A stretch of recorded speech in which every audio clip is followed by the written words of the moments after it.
Hey guys, it is Ryan. I'm not sure if you know this about me, but I'm a bit of a fun fanatic when I can. I like to work, but I like fun too. It's a thing. And now the truth is out there. I can tell you about my favorite place to have fun. Chumba Casino. They have hundreds of social casino style games to choose from with new games released each week. You can play for free anytime, anywhere. And each day brings a new chance to collect daily bonuses. So join me in the fun. Sign up now at ChumbaCasino.com. No purchase necessary. VGW Group. Void where prohibited by law. See terms and conditions. 18+. Judy was boring. Hello. Then Judy discovered ChumbaCasino.com. It's my little escape. Now Judy's the life of the party. Oh, baby, mama's bringing home the bacon. Whoa, take it easy, Judy. The Chumba life is for everybody. So go to ChumbaCasino.com and play over 100 casino-style games. Join today and play for free for your chance to redeem some serious prizes.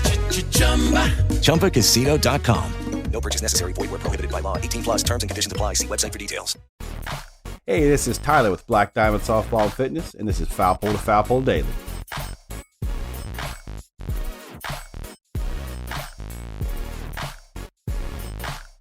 Hey, welcome into another edition of the Foul Pole to Foul Pole Daily Show. Today is November 9th. I am your host, Tyler from Black Diamond Softball and Fitness. Today we're going to get into the national letters of intent, what they mean, and sort of the timing on those. We're going to get into keeping culture of success and what that means.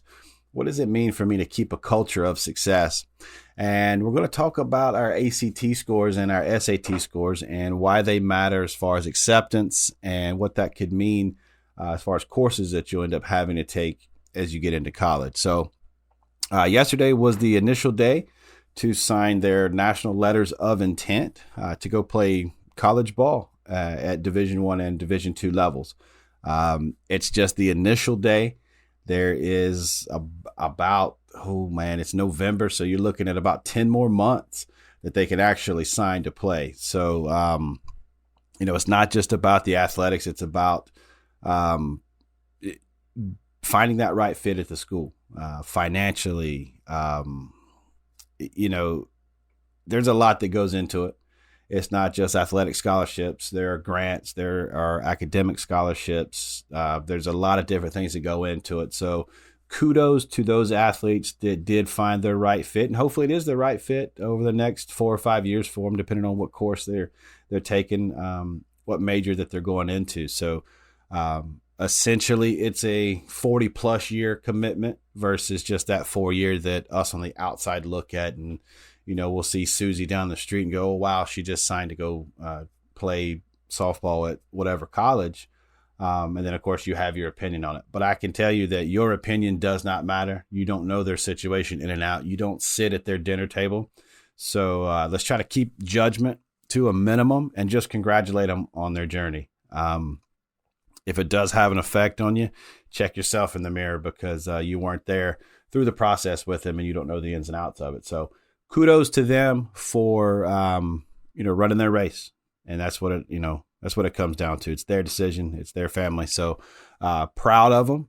And hopefully we'll see some more coming down the line. I know there's a lot of athletes that I'm excited for, and I can't wait to find out where they're going to end up playing at the next level and following their career and their journey as they, become doctors and lawyers one day, or mechanics or plumbers or whatever they're going to do. So I'm excited for them. I don't want to rush the process with my daughters, but I am excited. It kind of gets me, thinking about it. I wonder what decisions my daughters are going to make, if they're even going to want to go to college, are they going to go to a trade school? What they're going to do. So I'm excited. I know a lot of these girls in this area, these seniors, and as they sort of wrap up their high school careers and they take off into their future, I'm just excited to see it. So here at Black Diamond and Foul Pole to Foul Pole, congratulations to you ladies and to the families for continuing that journey and making that commitment. So that's going to lead me into keeping sort of a culture of success. Hello, it is Ryan, and we could all use an extra bright spot in our day, couldn't we? Just to make up for things like sitting in traffic, doing the dishes, counting your steps, all the mundane stuff. That is why I'm such a big fan of Chumba Casino. Chumba Casino has all your favorite social casino style games that you can play for free anytime, anywhere with daily bonuses. That should brighten your day a little. Actually, a lot. So sign up now at ChumbaCasino.com. That's ChumbaCasino.com. No purchase necessary. VGW Group. Void where prohibited by law. See terms and conditions. 18+. And that could be a lot of different things to a lot of different people. What is success? That's defined in many different ways. I know I don't know why we do it, but it's human nature to equate success to money. And I guess in many ways, rightfully so. You want to be comfortable in living, but there are also many other definitions of success. So when we're talking about that in team sports, we're talking about that maybe in our workspace, maybe in a classroom setting, that culture. So let's take a look at the leaders in those situations. So we're looking at head coaches, assistant coaches, trainers, anyone that is put in charge of a team, of a group, an organization. First off, to build a culture of success, that leader has got to be able to lead, and they have to be followed, not necessarily respected on all levels, but to a certain degree, they have to have something about them that makes other people want to follow what they're doing. Okay. So in a softball team setting, you have to have a coach, or you're going to want a coach that has a track record, or at least building on that short track record, small track record of success. Now, your level of success or your definition of success could be different than mine. So for you to follow someone that you believe in, you need to see something that makes you believe in them, whether it's what they talk about, how they talk, how they dress, how they interact with others. There's so many different things that helps you decide on that culture. There could be one that they don't do a whole lot other than win. And sometimes winning is all you need to build a culture for some people. You could go to a different team and see that they don't win a whole lot of games, and that's not the culture that you want to be a part of. So when it comes to keeping a culture of success, as a coach, you have got to continue to develop. You've got to build or help build or continue to help build strong morals. You have to make sure they understand that you have their best interests at heart. If you're working at a Fortune 500 company, you have got to lead by example. You're at work on time. You're not leaving early. You're available. You're doing your job as asked and then plus some. As a ball player, you're doing the same thing. You're showing up on time, at least on time to practice. You're giving everything you have at practice, and during games, you're doing the best you can to be a teammate. So that culture that teams are trying to build, organizations, companies, everyone's trying to build, it's one of those things that is susceptible to criticism, if you will. When I look at a team or an organization, I say, hey, they got a culture of success. It may not resonate with someone else. So your definition from the inner circle may be different from someone that's outside of that inner circle.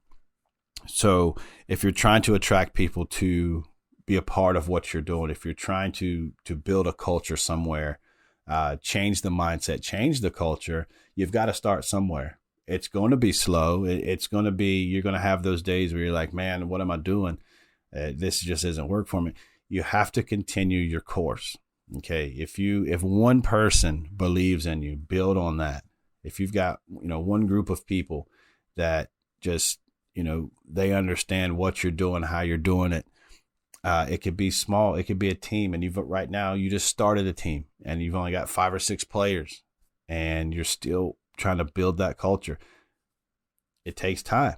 You could sort of use a bigger brand. Say you join an organization and you want to coach within that organization, you buy into that culture, and then you're starting to spread that culture a little bit more. That's a way to sort of put your stamp inside of a smaller or a bigger stamp, if you will. It doesn't matter where you're at in life. You could start changing your culture. You get more information, you get more experience, you become more mature, and you decided it's time for a change for you. People are going to hate on you. Once you start making changes and your culture changes and you start trying to push a different culture, or you just start talking about something different, people are going to hate on you. For whatever reason, in this day and age, people hate success. They hate seeing other people have success. And there's a lot of people say, nah, that's not true. That's not true. Man, just go on social media. If you post something, somebody has criticism, no matter what. They can agree with you every step of the way, but then have to add something to your post. You could say something like, test scores matter just as much as home runs. Somebody's going to comment, yeah, but test scores don't get you paid like home runs do in baseball. Like, that comment's not necessary. And that's the culture that they're a part of. They're a part of this culture of, let me just crap on whatever you say. I have to disagree with you. And that's just how it is. So, is that a culture of success? Probably not. Would you hang out with them in a public forum or be buddies with them? Me personally, probably not. My culture is to try to bring as much success with and to as many people as I can. And yeah, I have a small following, nothing huge. I mean, you can look at the followers and the subscribers I have on my social medias and stuff, not a very big following. And I'm more than happy with that. There's a small group of girls that I work with on a daily basis, or a weekly basis or a monthly basis, as far as lessons go and that kind of thing, that I've been with some for a couple of years now, from day one when I started giving hitting lessons. And it's not just hitting, it's everything, man. I know birthdays, I know siblings' names, I know all that stuff, and they are a part of who I am. They are a part of my makeup, and they're a part of my following. And I try to do everything by example. So getting back to that, keeping a culture of success, that definition of success is up to you. What is successful to you? So, sort of going to pivot now and get into talking about ACT and SAT, and talking about the test scores that kind of go with, some people's definition of success. Also kind of ties into the National Letters of Intent signing day. When we talk about being successful in the classroom, we talk about being successful as far as trying to get money for college, whether it's scholarships or grants or what have you, trying to limit the loan amount, trying to limit that burden on families. One way to do that is with your test scores, whether it's an SAT or it's an ACT score. Now, granted, I understand that there are institutions that no longer require an ACT or an SAT score. And the best way for me to explain that is to look into that individual school or those individual schools that you're trying to apply for and see what their requirements are. Okay. Not every school has the same requirement. Some will say, hey, you got to make this score, that score. You don't even have to take it. It's optional, this and that. I'm here to tell you, go ahead and take those tests. Be successful as you possibly can on those tests. Study for them. Take them as many times as you can. If you turn in that test score and it's an optional place and you do well on it, they're not going to hold it against you that you took it. Okay, so just go ahead and take those tests. It could mean the difference in some courses that you'll be required to take or won't be required to take, some remedial stuff, or who knows how it can affect you per school. So that's going to be an individual thing. But they do matter when we're talking the importance of how people are going to perceive you as a student. It looks good on a college application if you score well. That's 100%. If you score well on an SAT or an ACT, it's not going to hurt you. They're going to look at it and go, okay, hey, that GPA that they have, they're rocking a 3.75, they're rocking a 4.2, and they have a really good ACT score. Then, they kind of verify each other, if you will. It's sort of a myth. I can't speak to the truth of the validity of it, but I have heard that test scores will help your application get reviewed faster because they can kind of sort through and query who's taking ACT, who's taking SAT, and they'll look at those first. I have heard that. So that could be, something that will help you get an answer faster if you do have that, your ACT taken care of. At the end of the day, it's going to make you look good. If you score really well, it's going to make you, it's going to make you look good. When we're talking about the aptitude and mastering the education that you were supposed to get at the high school level, that just shows you are prepared and ready to a certain extent for attending classes in college. Down the road, you could be trying to make a switch as far as what your majors are, or you could try to minor in something else. And there could be a range of what you would need to get into it. Like, since you scored this on your SAT, you're no longer required to take this prerequisite to get into this. It's already taken care of. So say, you have to score between 13 and 1500 on your SAT score to get into this class without having to take this course. It could be something like that, or you have to score in the 75th percentile to get into that. So it could help. Granted, it may not be required because you can take this course that will be the equivalent of your test score, but there's different things. So go ahead and take that ACT, knock it out. SAT as well, if that's what you want to do. If you get into those test optional colleges and universities, they're going to look at them. No question about it.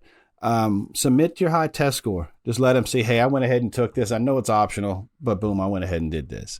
And a couple of things that you can do, take as much time as you need to prepare. So don't put it off as the last minute.